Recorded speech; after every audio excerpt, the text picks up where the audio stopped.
wrestling fans, thanks for clicking today's dreaded D-Rose report. Let's see what kind of silly news is going on today in wrestling. Kurt Angle, he appeared to re-injure himself at last night's TNA live event in Georgia, in Dalton, Georgia, I believe.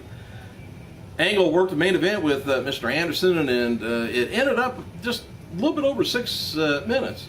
And Angle won with the Angle Slam, but reportedly worked a limited match, I guess. They did a post-match angle with Anderson and Angle battling aces and eights, though. And following that, though, Angle was seen talking to a crew member at ringside, and both trainers came down to help him to the back. Angle was limping after the match, and after it ended, on the way back, and it was reported that this weekend that Angle suffered a hamstring injury at another live event. Angle scheduled to team with AJ Styles as the tag team champions Kazarian and Daniels at No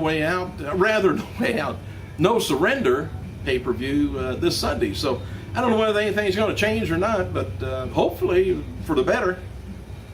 And as noted before, back in June, after several attempts, WWE, believe it or not, finally purchased the Watts video collection, and it consists of Mid-South Wrestling, Mid-South Power Pro Wrestling TV, and the original Universal Wrestling Federation. Large number of tapes involved in this. But the library, what held it up, but anyway, the library was owned by Bill Watts' ex-wife, and in part of a divorce settlement, and is the largest known wrestling collection not owned by WWE. And reportedly back in June, the two sides finally were able to come to terms as WWE wanted the footage for the network. Well, they got other things too they wanted to do with it. And it was reported that WWE plans to do a DVD documentary on the Mid-South. Should be good, man. They have some big name wrestlers down there in their prime. And anyway, they were having talks about doing the DVDs on Ted DiBiase, Junkyard Dog, and Hacksaw Jim Duggan. Well, anyway, PWI Insider reports that WWE is still not taking possession of the library yet. Why? Well, WWE intended on planning to take over the library, but then word is that there's an issue with finalizing the deal, and so far, as of right now, the DVD are still being sold via Universal Wrestling Archives, Inc. on Universal.com website. So you just can't do that when WWE owns it. And they're probably swearing up and down that they own it, and they may have an extended contract. But so anyway, we'll have to wait. The Wrestling Observer stated this week that there's a good chance that Chris Sabin could be leaving TNA Wrestling in the near future, following Alex Shelley, Devon, Matt Morgan, Ric Flair, Velvet Sky. However, no additional details on the contract's status. And I think a lot of people put out that information on there, and people that own the wrestling companies see, hey, I may lose them, so let's just work out something. Come on.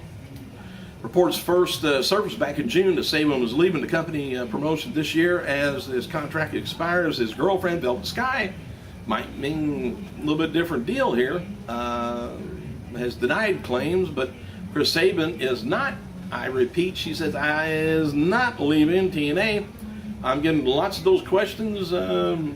Please stop believing what you read. So what I'm telling you right now, I'm reading it. I ain't believing it, but you can listen to it and maybe believe it. She didn't say anything about that. The Wrestling Countdown is currently sidelined after undergoing surgery for an ACL in June. Christopher Silvo, a 5'8", 186-pound wrestler from Ohio Valley Wrestling, facing Kid Catch in a dark match at TNA's live event broadcast, trying to get up and around into the world of wrestling. OVW does a good job on training wrestlers. A good friend of mine, Rip Rogers, he's down there, he trained a lot of wrestlers. For former WWE star, remember old Gene Schnitsky? Well, he's now being billed as Gene Schnitsky. It's just spelled different. Anyway, he headlines Resistance Pro Wrestling next Friday at Excalibur, Chicago, Illinois. And he and other Resistance Pro wrestlers will be participating in the meet and greet before the event. Might be worth going over and seeing because they got some good wrestlers in there too. Check out GetGlued.com tonight during SmackDown on Sci-Fi to receive an Antonio Cesaro and Oksana Night of Champions sticker.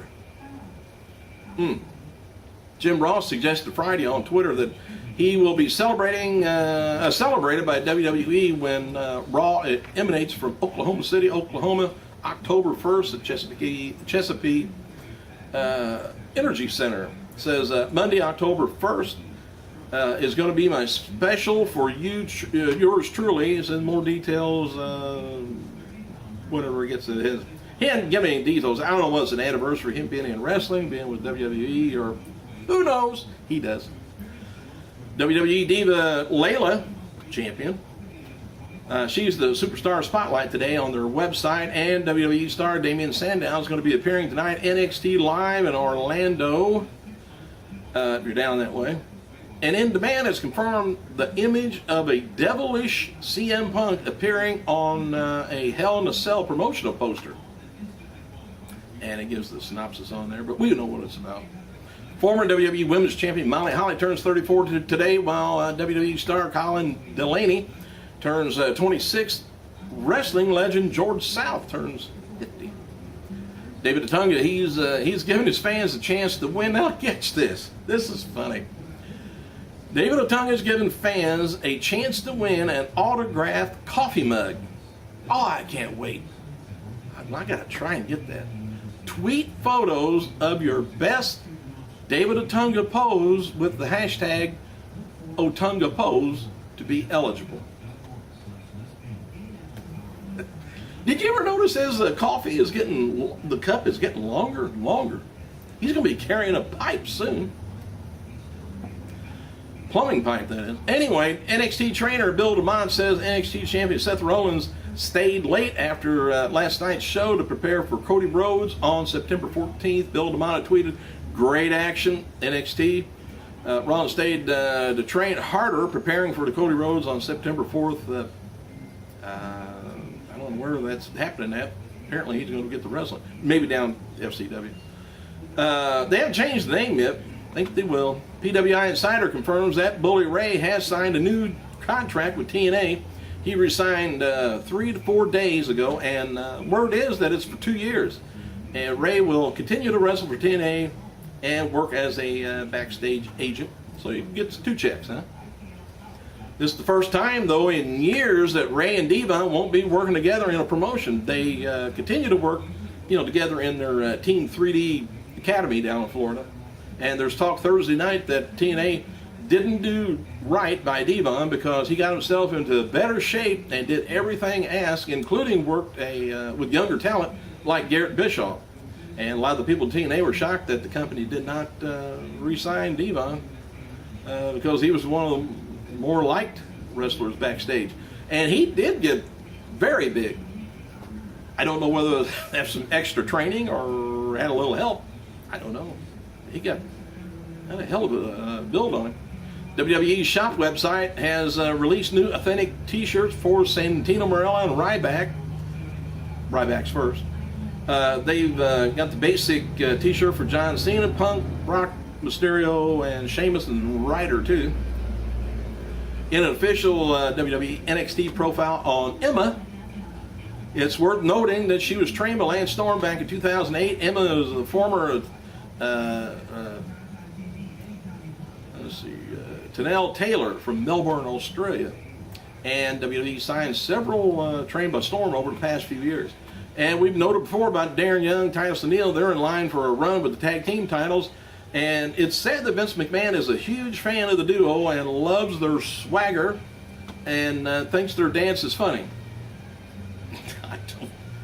I don't think so. But hey, to celebrate 10 years of the World Heavyweight title officially being in WWE, they've ranked the top 15 World Heavyweight champions of all time. Number 15 going to number 1. I bet you can't guess who number 1 is. Number 15 is Goldberg. Daniel Bryan, Randy Orton, Kane, CM Punk, Chris Jericho, John Cena, Mark Henry, Rey Mysterio, Sheamus, Booker T, Undertaker, Edge. Batista got into number 2. Who's number 1? Triple H. Hey, WWE spoiled their website. Had a spoiler on their website, I guess. Wade Barrett will be returning on tonight's SmackDown to face Yoshitatsu, and other matches taped for tonight's show is Rey Mysterio, Sin Cara taking on Rhodes and Miz. Doesn't Miz look strange or look like something that he's done something to his face since he's been gone doing the movie and then came back? He just looks different. I know his hair's a little longer, but I don't think it messed with his face any. Anyway, Ryder is going to be taking on Daniel Bryant. Sandow taking on Orton. Primo Epico taking on Titus O'Neil and Darren Young. And the Usos are in #1 contender match, but Sheamus and Otunga is the main event. WWE's focusing on points for tonight's show is saying, will the Miz involvement finally help Cody Rhodes save and give Sin Cara and Rey Mysterio the facelifts? Anyway, it says, what kind of legal angle is David Otunga pursuing for Sheamus? And of course, he gets into Booker T's face. And will the conflict between Ziggler and Orton spin out of control? And who's going to be the #1 contender for the tag team titles? Barrett Barrage returns as Wade Barrett brings his own brand of ruthless aggression back to the mix. And they almost brought back a horrible thought. Toothless aggression. Remember that? Man, hope somebody don't make a mistake and say that. Like I just did. Hey, thanks for clicking, you guys. I gotta go.